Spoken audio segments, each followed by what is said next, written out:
Voilà, et bien bonjour. Donc, suite à ma petite vidéo d'introduction, je me lance dans la partie, enfin, je dirais, le mage du feu. Donc, c'est la quête numéro 8 du jeu de base. Le mage du feu. Donc, on va, comme je vous l'avais indiqué, hein, c'est une partie sur le système HeroQuest France en base, avec quelques ajouts Gravaillon, Laurence du 13, et même, j'ai oublié. Jean-Michel Antro, ou Jean-Michel Anthrope. Voilà, je ne sais pas encore comment le prononcer.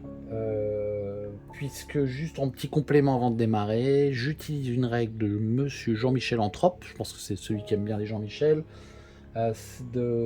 Si un monstre est face dans une salle ou dans un couloir à un nombre supérieur d'adversaires, enfin, il y a plusieurs adversaires, donc qui sont des personnages.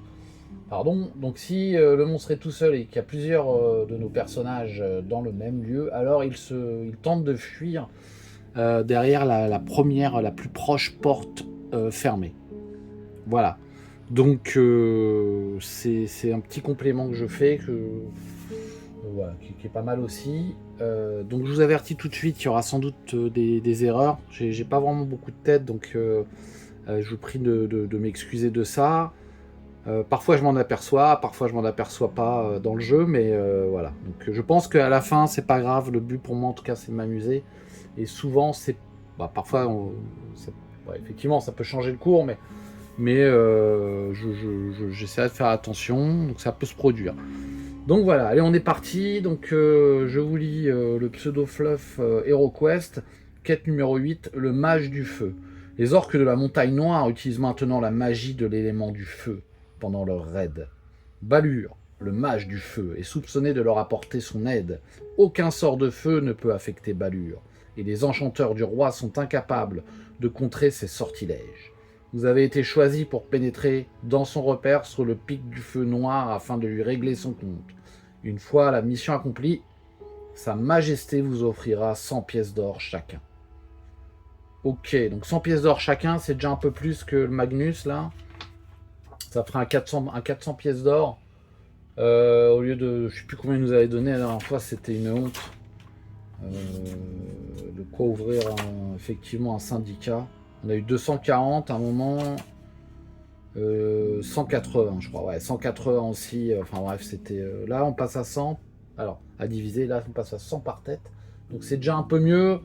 En sachant que, encore une fois, mes personnages, eux, c'est des héros, donc ils ne font pas du tout ça pour l'argent, mais voilà, ils aiment bien en avoir un petit peu dans les poches. Ça les rassure, c'est un peu comme leur doudou. Donc voilà, c'est parti. On va aller essayer de voir ce qui se passe au niveau de la montagne noire. On a traversé pratiquement toute la région du royaume HeroQuest là. Et puis on se retrouve dans l'escalier, on descend dans un couloir et d'escalier de la montagne noire. Et on arrive dans une pièce vide. Effectivement, une pièce vide avec une porte fermée, bien entendu. Donc je place la porte fermée, je vais la mettre ici. Voilà, ici. Je mets une carte HeroQuest Exploration, mode 100 mètres du jeu, HeroQuest France. C'est écrit dessus. Voilà, je place la carte.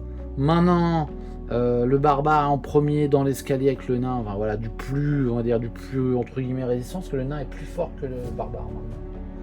Grâce à son stuff. Je vous expliquerai ça, je vous dirai le stuff quand on jouera. Donc en fait, voilà, le barbare arrive, il y a une pièce vide. Et en fait, ce qui va se passer, c'est que je vais tout de suite engager le système d'initiative.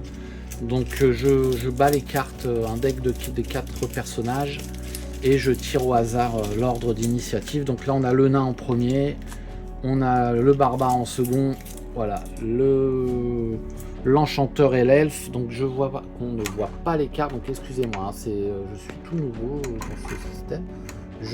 Voilà, j'essaie de présenter, je pense que je zoome un peu, c'était pour présenter les personnages. Un peu trop, donc je vais dézoomer un petit peu, c'est dans l'autre sens. Voilà, on va faire comme ça. C'est pas mal, je pense. Donc on voit au moins il faut qu'on voit au moins la frimousse de nos persos. Donc le nain va démarrer. Alors le nain, qu'est-ce qu'il fait? Eh ben il va aller Il va aller effectivement voir un peu ce qui se passe. Là, il va lancer... il lançait 2d6 de déplacement, donc il fait 9. Le nain, voilà. Donc on a 1, 2, 3, 4, 5, 6, 7, 8. Alors lui, il aime bien les trésors, mais c'est... La dernière mission, il était très... il est revenu avec plein de sang partout, mais c'était pas le sien. Donc il est très... Il aime bien les donjons. Il est très motivé. Donc lui, il ouvre la porte direct. Tac. Il cherche pas de trésor. Voilà, il ouvre la porte. On va révéler la carte. Alors la carte, c'est la pièce numéro 5. Impeccable, une pièce. Ça va, les couloirs, on va déjà faire une pièce. La numéro 5. Donc je vais chercher la tuile dans ma petite pile de tuiles maison. Très simple, très simple. Voilà, donc c'est une grande pièce, la numéro 5. Un numéro 5. Numéro 5. Cette pièce numéro 5, je regarde dans la quête officielle qui c'est-il qu'on a. Alors, si je ne me trompe pas, voilà, donc je montre le plan. C'est ici que c'est là. Donc on a un zombie. On a un zombie, il n'y a pas de note, donc c'est tout ce qu'on a, un petit zombie. Donc voilà, ça démarre en douceur, c'est parfait. Je le mets à 2, je peux pas le mettre plus près. Je lui mets à 2. Donc dans le jeu, effectivement, il n'y a pas de piège. Il y a un zombie, c'est tout. Alors on pouvait pas démarrer plus facile. Le nain est très content. Donc je vous avais dit, il avait fait combien? Il a fait 9. 1, 2, 3, 4, 5, 6, 7.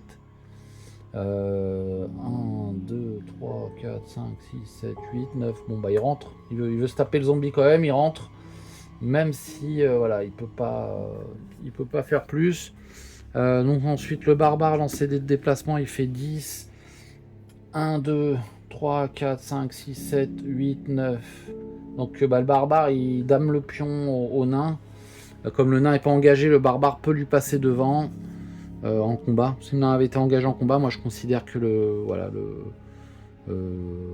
c'est logique aussi, il n'y avait pas de place, donc 10. Et par contre le barbare va pouvoir attaquer avec ses 3 dés d'attaque. 3 dés d'attaque, d'ailleurs ce que je fais, c'est que je vais chercher la carte du zombie avant de lancer les 3 dés d'attaque. Donc une carte... En fait, j'ai cherché 2 cartes grâce à Première Lueur. Je sais pas comment je ferai avec les autres news d'ailleurs, mais en tout cas, grâce à Première Lueur,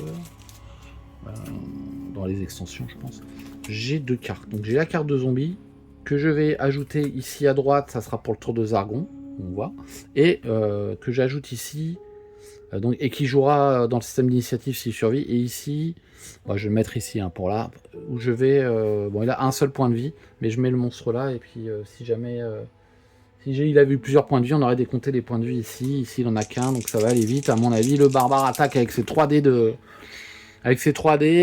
son épée barbare. Il fait 2 crânes.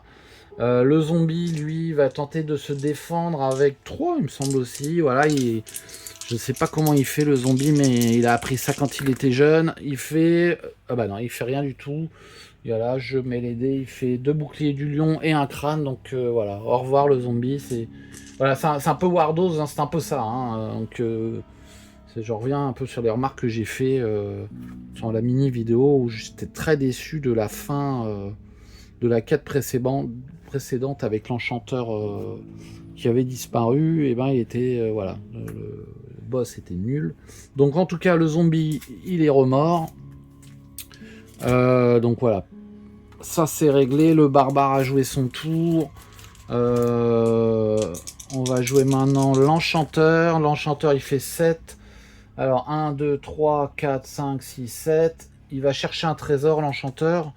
Il sait que bon, l'elfe était motivé pour le faire. L'enchanteur, il pourrait... Ouais, l'enchanteur pourrait trouver un... Bah, l'enchanteur ne fait rien. Est-ce qu'il fait un pot de roc? Alors, est-ce qu'il fait tout de suite un pot de roc sur quelqu'un? Non, il va attendre. Il va attendre de voir les menaces quand même. Voilà, donc on va jouer l'elfe. L'elfe fait 8. Non, ça suffira pas. 1, 2, 3, 4, 5, 6, 7, 8. Et là, elle cherche un trésor dans cette pièce. Donc, moi, ce que j'utilise, c'est que je pioche une carte trésor, parce que c'est pas un mobilier, et on voit ce que ça donne. Voilà, donc c'est un piège. Et bah, ça, par contre, ouais, c'est pas top. Donc elle prend 1 point de dégâts, la petite elfe. Alors la petite elfe, comme on en parle et qu'elle se prend son point de dégâts, donc je mets un jeton envoyé par moi dessus. Elle a le talisman de la connaissance qui donne un point d'esprit. Elle a l'anneau de robustesse qui lui donne 1 point de vie en plus. Donc là, elle est toujours assise du coup, en conséquence. Elle a les bracelets de force, bracelet de défense, elle a un dé de défense en plus. Elle a une épée longue, donc 3 dés d'attaque qui permet d'attaquer en diagonale. Elle a le bouclier, donc le deuxième dé de défense, qui fait qu'elle a 3 en attaque, ça, vous savez. Non, puisqu'elle a lâché son épée courte, donc elle a 3 dés d'attaque et elle a 4 dés de défense. Voilà pour l'elfe. L'elfe qui, pour information, ne s'entend pas forcément toujours avec le nain. Et parfois, en tout cas dans les quêtes précédentes, il y a eu des facéties de sa part, et le nain, lui, est un peu plus recto, mais il n'oublie pas. Il n'a pas de rancune, pas rancunier le nain, mais il n'oublie pas. Pour autant, il a sauvé la vie, la dernière mission, lui donnant une potion. Il lui a sauvé la vie, en tout cas il a rétabli ses points de vie.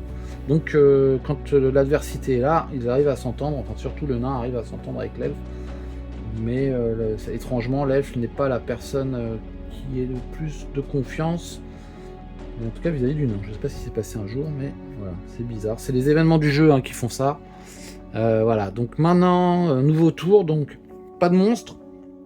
Donc je pioche, c'est là, voilà, c'est là où je pioche une carte, mode solo de Glavaillon, et répit, chaque héros récupère un point de vie perdu.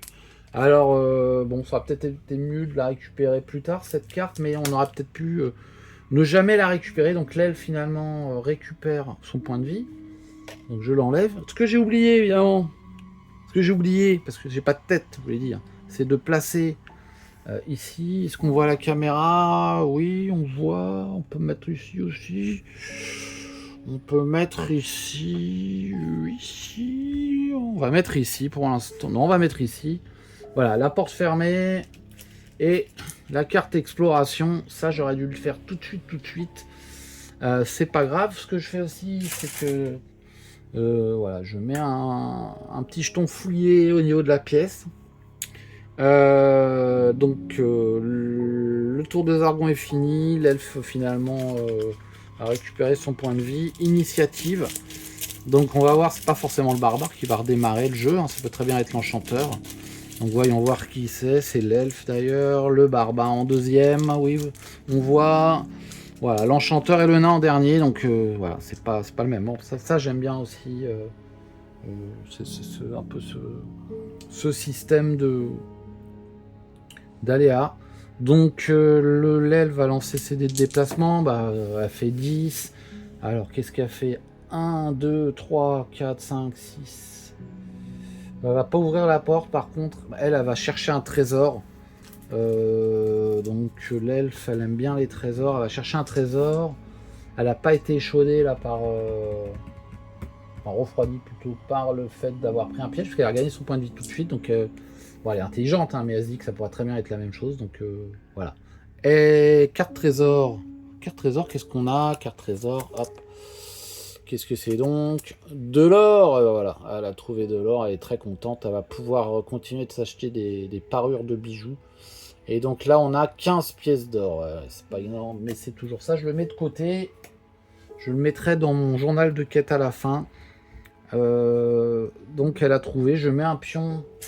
Voilà, en disant que la pièce est fouillée. Je le mets là, dans la mesure où il y a peu de risque que ça tombe ici, un monstre. Voilà, donc ensuite c'est au barbare. Le barbare fait 9. 1, 2, 3, 4. Voilà, il ouvre la porte, le barbare. Lui, il est comme le nain. De toute façon, ils veulent retrouver ce mage du feu, lui régler son compte, repartir. Allez, retourner à la taverne, quoi. Donc on a la pièce 21. Alors je vais aller chercher ma tuile 21 en première intention. Où es-tu? Petite tuile 21. Ah, la tuile 21, elle est tout au fond là, paf, donc je la mets. Voilà, une belle tuile, voilà, comme ça. Hop. Ensuite, donc ça va ici, excusez-moi. Tuile 21, je regarde sur le plan, la salle 21, c'est celle-ci, donc on est là. Voilà, c'est celle-ci, ici. Donc on a 2 orques. Alors, ce que je vous ai pas dit, alors je vais te placer, puis après je vous explique. Donc, on a, voilà, que je fasse pas, on va plus voir. Donc, je vais mettre ici, avant de repartir dans l'autre sens, je pense, la carte exploration. Donc, pour l'instant, on n'a pas de couloir. Pourtant, il y a 8 couloirs dans le deck. Voilà, donc je place la table. Moi, je considère que c'est la table 1. Quand tu auras la fouille du trésor, voilà, je la mets. Je vais la mettre là. Que le passage soit libre quand même pour aller ouvrir la porte. Ensuite, on a 2 orques. Alors, les orques, ça c'est pas mal. Je vais vous expliquer pourquoi justement.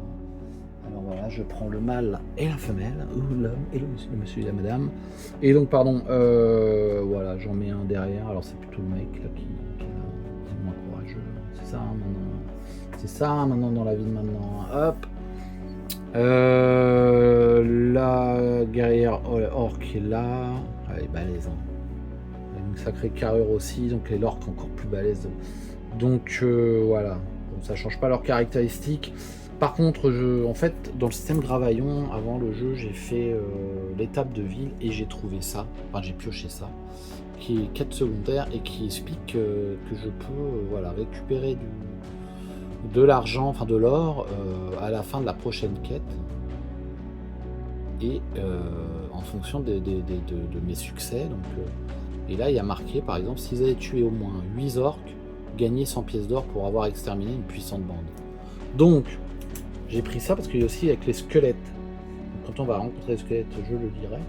Ce qui fait que là, normalement, dans cette quête, il y a quand même de fortes chances que je rencontre plus de 8 orques parce que le sorcier...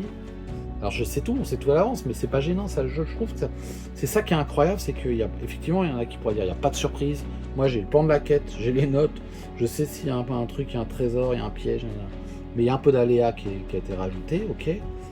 Mais malgré tout, voilà, je sais que le monstre à la fin, il aura l'essor de la terreur. J'ai joué en fonction, j'ai pris cette carte parce que je sais qu'il a invocation d'orque, qui a 6 orques sur le plan, et donc il peut en avoir a priori au moins 8. Et donc j'ai pris, mais pourquoi pas, c'est ça le jeu aussi. Voilà, j'aurais pu prendre d'autres cartes, et je sais plus ce que c'était, mais j'avais peut-être voilà, aussi un avantage. Mais voilà, et les squelettes c'est pareil, les squelettes c'est 8, et là je sais que sur le plan il y en a 8. Alors voilà, ça c'est le jeu. De toute façon, mes personnages courent pas après l'or, mais ils adorent ça, donc voilà, c'est un peu, hein, vous avez compris. Hein. Donc voilà, ça c'est pas gênant. Moi je trouve que ce n'est pas gênant. Tout ce spoil finalement et le système le retravaille pour que ce soit de l'amusement et du jeu et presque de l'objectif finalement à réussir aussi. Et voilà. Donc ceci dit, maintenant le barbare, j'ai oublié combien il avait fait, j'ai causé. Je crois qu'il a fait 9 ou 8. Donc 1, 2, 3, 4, 5, 6, 7, 8. On va dire qu'il a fait 8 et qu'il s'est mis ici. Voilà, et donc il va pouvoir attaquer Madame l'Orque. Donc je vais chercher la carte Orque dans la pile du monstre. Et puis dans les... Ouais, donc, voilà, bref. Tac, tac, tac. Orque. Voilà, donc ici et ici pour le tour de Zargon. Donc on voit bien, nickel. Donc le barbare attaque avec 3D. Et l'orque va se défendre avec 2D de défense. Donc voilà, 2 crânes pour le barbare. L'orque il a 1 point de vie. Allez, défend, il en lance 2, j'en ai 3, bah il fait rien du tout. Donc voilà, alors la pauvre dame orque n'a pas eu le temps de dire ouf qu'elle s'est retrouvée au sol ensanglantée dans un râle d'agonie. N'est-ce pas? Et donc, hop, c'est réglé. Maintenant, il reste un deuxième orque hein, pour le tour de Zargon. Le tour du barbare s'arrête. Hein, donc, c'est à l'enchanteur qui lance ses dés, qui est très loin, il fait 7. L'enchanteur est loin. 1, 2, 3, 4, 5, 6, 7. Il se met ici. Ensuite, c'est au nain. Non. Ah oui, c'est au nain. C'est au nain, pardon, tant pour moi. Le nain fait 7. Voilà, il fait 7 en déplacement. Le nain, 1, 2, 3, 4, 5, 6, 7. Voilà, il y avait un renfort il supporte le barbare, mais Il n'arrive pas effectivement à atteindre l'autre orc. Donc tour de Zargon, 8 en déplacement, l'orc est tout seul. L'orc est tout seul, donc merci Jean-Michel Anthrope. Hein.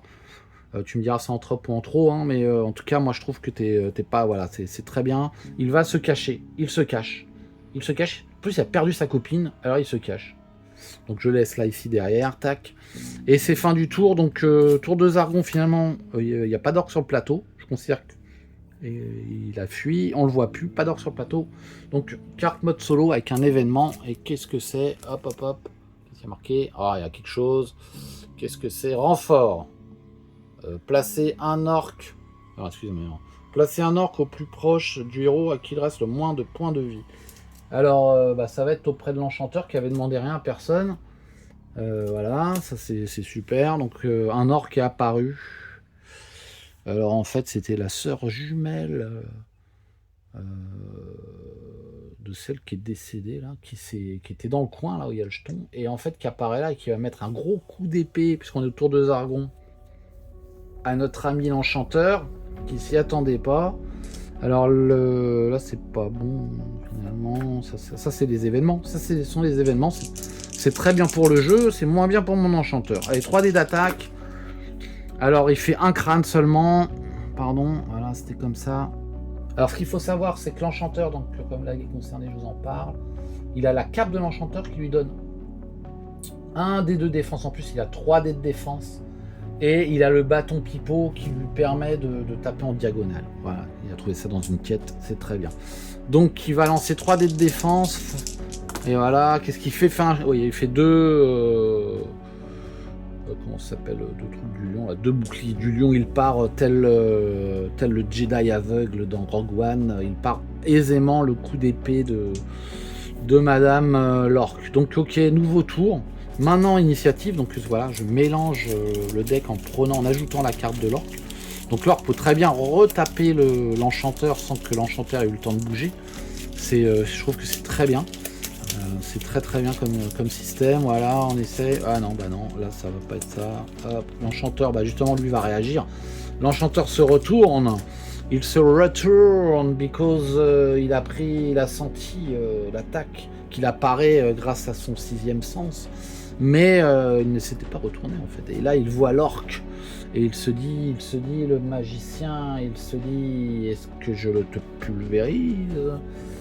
Le magicien, il se dit, ah ouais, où sont mes sorts?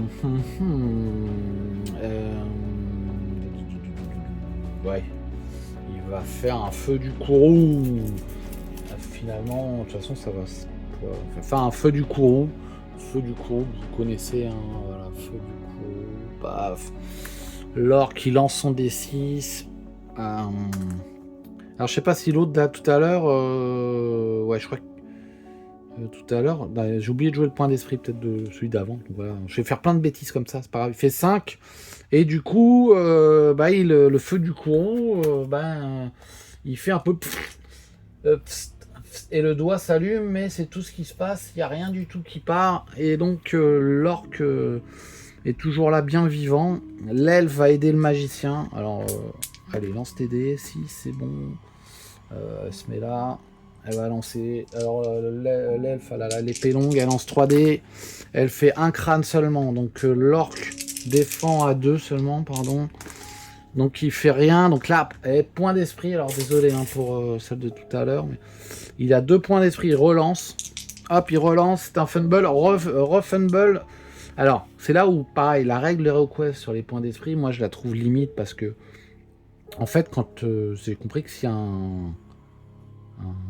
il a un point d'esprit, un personnage, lui il a un point d'esprit, ça va, mais s'il a 0, il tombe dans les pommes. Donc c'est-à-dire que ce dernier point d'esprit, finalement, il sert à rien. Donc, par exemple, le barbare a 2 points d'esprit, il peut utiliser une seule fois. Et donc, si je considère cette règle, pour les monstres aussi, et donc du coup, bah là, il peut pas relancer. Il y a 2 points d'esprit, mais en fait, en vrai, il en a qu'un. Alors peut-être pour d'autres tests, effectivement, ça change la donne, mais pour en tout cas ça, cette règle-là, effectivement, moi je considère qu'il perd son point d'esprit, donc il est mort. Bon, voilà, vous aurez compris. Il a raté, il est mort, et c'est parti. Il n'est plus là. Et donc les sœurs jumelles de ce donjon ne sont plus là. Donc ensuite c'est au barbare. Allez hop là. Donc je retire la carte orc. Car effectivement l'autre orc c'est caché, il n'est plus dans le donjon. 8 pour le barbare. 1, 2. Il fouille pas, il ouvre 3. Il ouvre la porte. Qu'est-ce qu'il voit? Qu'est-ce qu'il découvre en ouvrant cette porte? Voilà, hop, on enlève l'orc qu'on met à côté. Un long couloir de 8. Ok, c'est le long couloir. Le long couloir. Alors le long couloir, pour plus de... Voilà, pour plus de trucs, je regarde la caméra. Qu'est-ce que ça donne ici? Ouais, ici on voit encore, je pense que je vais le mettre comme ça. Je pense que j'ai la petite placouille. Voilà, le nain est là, hein, excusez-moi, je descends, je regarde, on voit pas. Oh là là, oh là là là là. Tout.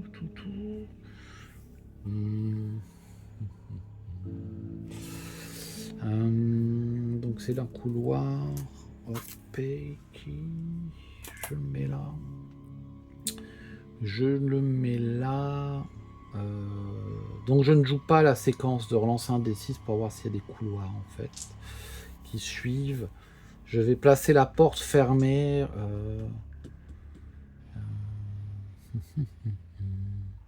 Je vais la placer.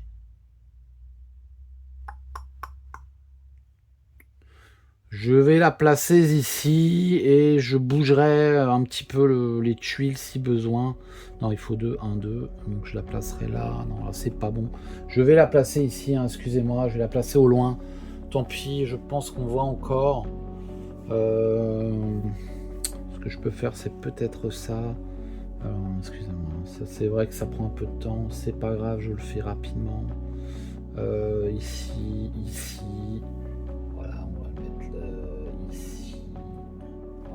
Voilà, à la limite, ouais, non, lui aussi, parce que l'escalier, il prend de la place. Voilà, ça, ici. Voilà, très bien. Très bien. Ok, donc voilà.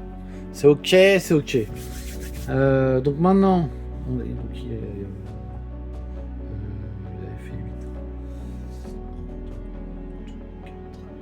Donc, qu'est-ce qui se passe dans le couloir? Qu'est-ce se passe-t-il dans le couloir, les amis?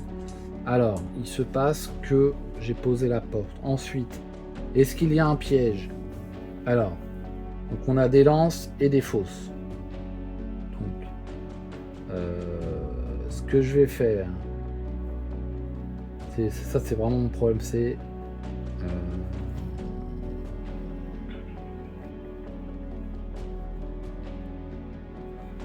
et il y a des éboulis aussi. Ouais, enfin, c'est pas des éboulis.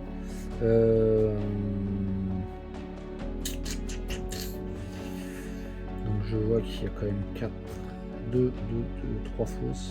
3 fosses, 1, 2, 4, 5, 6, silence. 3 fosses, silence, 8 couloirs. Alors, je sais qu'il y a un système aléatoire, je vais...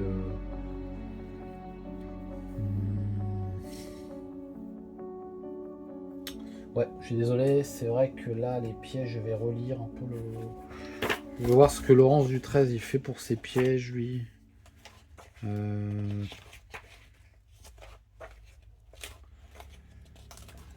Parce que pour les requêtes franches, je suis pas convaincu. J'ai lu dans la petite vidéo introduction. Voilà. Donc nature des pièges. Non, pièges. Les pièges présents dans une salle ou un couloir sont toujours déterminés à partir du plan de quête officiel. Ok. Détection dans une salle. Hein. Détection d'un couloir. Dans les couloirs, utilisez la même procédure que pour une salle. Ah, lorsque la quête prévoit des pièges dans les couloirs, répartissez-les entre les passages révélés à hauteur de 1 piège par couloir. Si vous n'avez pas assez de couloirs pour jouer tous les pièges, cumulez-les dans un même couloir. Voilà, du coup, voilà. Donc, 1, 2, 3, 4, 5, 6, 7, 8, 9. Donc là, il y en a un. Ah oui, c'est ça, pardon, excusez-moi. Et donc, je fais 1, 2, 3, 4, 5. 1, 2, 3, la lance. 4, 5, 6, la fosse. Donc 1, la lance. Alors, j'ai pas de jetons pour les lances. Du coup, je vais utiliser un jeton fausse quand même, mais je vais appliquer les dégâts de la lance. Et la règle de la lance, alors, excusez-moi, c'est un peu long, c'est un peu long.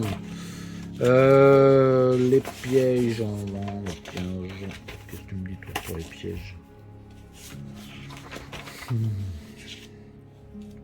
Alors,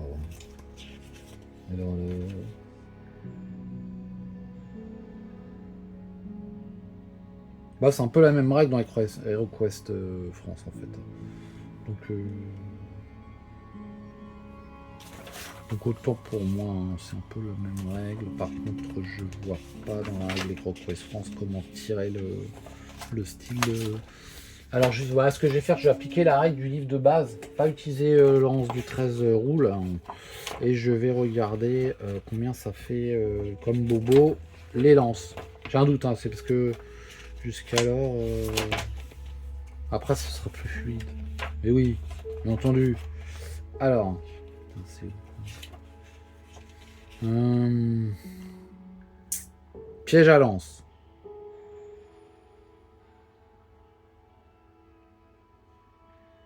Perd un point de vie. Ok. Donc, ce qui se passe. Déjà, on règle les bêtises. Je mets ma carte ici. Ensuite, le barbare, qui a fait 8, il va lancer. Est-ce qu'il voit le piège? Il fait 7. Donc, oui, voilà. 7, c'est en dessous de ses points d'esprit plus ses points de vie. Donc, il voit le piège. Donc, il ne tombe pas dans le piège à lance. Le piège à lance est au moins à 2. On le met à 2. Donc, 1, 2, 3, 4, 5, 6. Bon, voilà. Et il s'arrête là. Il s'arrête là parce que le fait de l'avoir détecté et de pas être tombé dedans lui bloque quand même son mouvement.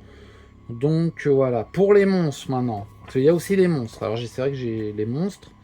Donc qui seront derrière le piège à lance. Nous avons un zombie. Regarde. 2 zombies. Un squelette. 2 squelettes. Ah, 2 zombies, 2 squelettes. Donc, les... Ouais, et je vais vous dire, hein, le zombie il est là. Franchement, le squelette, t'es où toi? Il est là. Qui c'est le plus fort? Pour moi, c'est le zombie. Parce qu'il a un dé de défense. Donc on va commencer. On lance un D6 et on met les plus faibles en premier. Alors vas-y. Hop là. Donc 5, je fais un 5. Donc il y a 5 monstres. Donc grosso modo, il y a tous les monstres. Donc 2. En premier, 2. Ouais, là c'est. Ouais, 2 squelettes et 2 zombies. Voilà. Donc bah écoutez, c'est comme ça. L'orque. On a aussi l'orque. On a aussi de l'orque. Je vais chercher mes squelettes. Squelette. Le zombie là, il se cache. La gargouille, c'est cassé le bout du nez. Hop, voilà. Donc on a les 4. Je l'ai pas encore placé. On a les 4 ici. Je sors les. Et on a l'orque. Et donc nous avons l'orque aussi. Alors l'orque, voilà. Donc, voilà, je vais chercher les cartes. Alors, ça fait commence à faire beaucoup de cartes, on dirait. C'est vrai, c'est exact. C'est exact. Mais c'est pas gênant. Je vais pousser mon petit calepin là. Donc, je rajoute ici, ça sera autour de Zargon. Ici, ce sera pour les. Si jamais il y a besoin, je vais. On ne le voit pas, mais je vais mettre les jetons de dégâts. Bon, ils ont tous un point de vie, donc c'est voilà. L'orque. Donc l'orque va être ici. Ensuite, nous avons les zombies. Et ensuite, nous avons les squelettes. Donc ça tient tout juste. Hein. Sinon, bah, j'aurais pas pu les mettre. Hein, tout simplement, j'en aurais regardé pour la suite. Non, c'est l'inverse. Excusez-moi. C'est vrai que les zombies, je les aime moins que les squelettes, mais ils sont quand même plus forts puisqu'ils se défendent.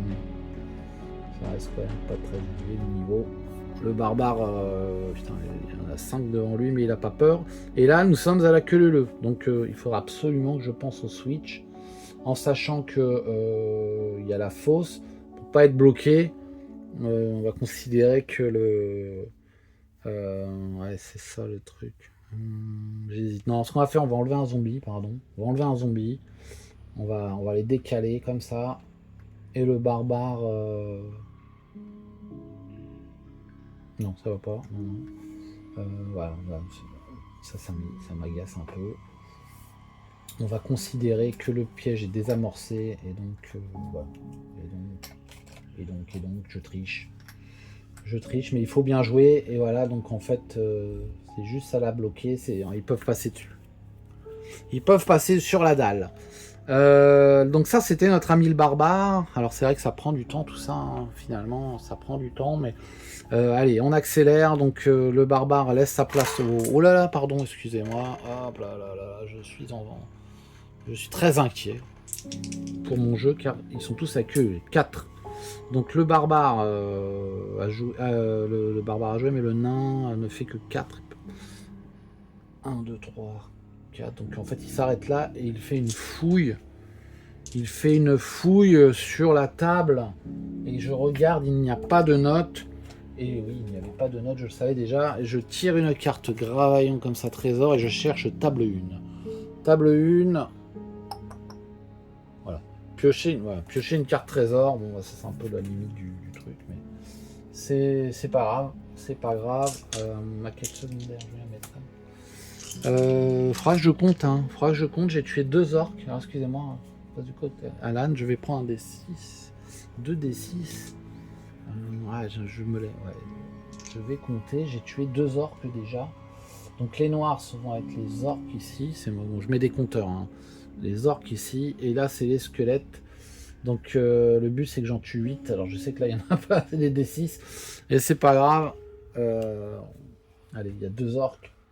2 orques qui sont morts. Je mets mon petit dé ici. Et j'attends pour les squelettes. Donc voilà, ça c'est fait. La carte, le nain fouille, pioche une carte trésor. Voilà, carte trésor, qu'est-ce que c'est? C'est un monstre errant. Le monstre errant de cette quête, c'est l'abomination. L'abomination, je ne sais pas pourquoi c'est l'abomination. Je ne vois pas le rapport avec la quête. Mais en tout cas, il y a un monstre errant qui apparaît. Et là, ça commence à s'animer un petit peu, hein. Il commence à y avoir de l'action, donc elle surgit ici, voilà. Comme un loup, non, comme une abomination. Je suppose que ça fait un autre bruit, mais je suis pas doué pour ça. Ils auraient pas dû le faire. Et donc, tour de Zargon, elle apparaît. Je prends la carte aussi. Alors là, il commence vraiment à y avoir du monde sur le plateau. L'abomination. Alors je relis, excusez-moi, un monstre errant. Pendant que vous cherchez un monstre, s'approche furtivement de vous. Et vous attaque. Voilà, donc en fait, elle sort d'ici, et puis furtivement. Et l'abomination attaque violemment. 3 dés d'attaque. Le nain, qui ne s'y attendait pas. Ah, pardon. Il faut que je règle un truc avec mon plateau, là. Voilà, il fait un crâne. L'abomination fait un crâne. Le nain va défendre avec... Excusez-moi. Alors le nain, c'est le moment que je présente, il a l'armure de bois, plus 1 dé de défense, un casque, plus 1 dé de défense, avec 2 dés de défense supplémentaires. Alors l'armure de Borin, c'est 2 dés de défense, hein, attention, ça fait 3 dés de défense supplémentaires. Ça veut dire qu'il est à 5 en défense, c'est un vrai tank, là on peut parler de tank, et il a un jeu de combat à 4 d'attaque, et je peux vous dire qu'il y en a qui s'en souviennent encore. Alors, donc il a 5 en défense, le nain... une peau de roc dessus, ça devient vraiment cheaté. Allez, il lance, il fait 3 boucliers du lion, donc il part aisément l'attaque de l'abomination, c'est parfait. Le monstre errant reste. Il reste là, donc maintenant, tour de Zargon, donc l'abomination a joué, hein, donc on va dire. Non, l'abomination n'a pas joué, puisque si le nain avait été dans le premier, ouais. Non, l'abomination va rejouer, donc je continue avec l'abomination qui rattaque Nabo, et elle fait 2 crânes, le nain se défend avec 5, allez vas-y mon gars, et il fait un bouclier du lion, donc ça voudrait dire qu'il fait 1 point de dégâts, il prend 1 point de coup, il a 3 points d'esprit. Il a 7 points de vie, il passe à 6. Ouais, allez, il se prend le point de vie, il va garder pour une situation plus critique ses points d'esprit. Par contre, ça lui plaît pas trop, mais c'est comme ça, c'est la vie, mon gars. Ensuite, nous avons l'orque qui s'avance, qui va attaquer. Oui, il était pas trop. Il était un peu inquiet de marcher sur la dalle piégée, mais c'est vrai qu'il est désamorcé, donc tout va bien. Et l'orque attaque avec son épée notre ami le barbare, donc il fait 2 crânes. Aïe aïe aïe, le barbare lui il n'a que 3 pour se défendre. Alors j'ai pris les dés du barbare, mais c'est pas grave, on va inverser. Il n'a que 3 en défense, 4 en défense, pardon. Allez, vas-y. Il fait un bouclier du lion, donc il se prend un dégât, c'est pareil, il fait comme le lion, il va garder ses points d'esprit, son point d'esprit, et donc il passe à 7. Voilà. Il faut que je fasse attention sur les dés, enfin entre guillemets, c'est les blancs, c'est pour les roses, c'est pour les monstres. Voilà, ensuite, le squelette, à coup de claquage de mandibule avance, les zombies raclent le plancher aussi et avancent d'un. Et nous arrivons à la fin du tour. Voilà, il y a du monstre, donc il n'y a pas d'événement gravaillant. Tac. Ok, bon, j'espère que ça va pas être trop long. Il n'y a pas eu de... Ah si. On l'a refait, mais je finis On l'a refait. Voilà, heureusement que j'y pense. Allez, je pose ça là. Bah tiens, on va le faire tout de suite. Allez, hop. Allez, bah dis donc, je sais pas si j'ai bien mélangé là, pour être honnête. Parce que... le barbare va être en dernier. Non, c'est l'elfe. Aïe. Donc en fait, il y a eu le switch avec l'orque. Puisque l'orque a blessé le barbare. Donc voilà, il y a eu le switch. Et l'orque a joué avant le squelette. Donc le squelette attaque le barbare avec 2. Alors attention, ça peut aller loin, pardon. Ça faut que je règle le truc. 2 dés d'attaque. Allez, vas-y. Il fait un crâne. Alors attention, le barbare, il a 4 en défense. Il fait le bouclier du lion, c'est bon. Parce que si ça switch dans tous les sens, il va s'en prendre plein la tronche, le barbare. Voilà, donc là c'est bon, c'est stabilisé. Le nouveau tour, le squelette refait son attaque. Finalement avec 2 dés, il fait rien du tout. Ça c'est bien. L'abomination attaque le nain. Elle fait un crâne. Le nain se défend avec 5, comme vous avez vu, avec 5. Mais il s'est pris des dégâts quand même. Hein. Il fait un crâne, un bouclier du lion, c'est bon. Il part à l'attaque de trident de l'abomination qui sort d'une flaque d'eau, j'imagine, magique. Bien caché hein, quand même, hein, bien caché. Ensuite on a l'orque qui va essayer de mettre un coup dans le... Alors l'orque est obligé d'aller l'engager. De toute façon l'abomination bloque, mais de toute façon il est engagé avec le barbare, il attaque avec 3. Allez. Donc c'est des dés un peu rose, bizarre. Hop, il fait 3 crânes, regardez, il fait 3 crânes, on les voit pas les crânes. Aïe, il fait 3 crânes l'orque. Le barbare. Le barbare. Ah ouais, mais à la limite, quand même. Barbare à 4. Ah là, attention, ça fait quoi? Il fait un bouclier du lion. Il est là, on le voit pas. Il est là. Il y en a qui s'en prendrait 2. Il passerait à 5. Ouais, non, de toute façon, il prend pas le risque d'un point d'esprit. Il se prend 2 points de dégâts. Il switch. Le barbare, il adore ça switcher depuis tout à l'heure. Il danse un véritable tango avec l'orque. Il se prend surtout des coups. Voilà, donc là on a joué l'orque. Maintenant c'est notre ami l'enchanteur qui va lancer ses dés de déplacement. Il fait 7, 1, 2, 3, 4, 5, 6. Il voit l'abomination qui a 2 points de vie, hein, l'abomination. Il faudra que je pense à ses points d'esprit, si jamais. Donc l'enchanteur, qu'est-ce qu'il va faire?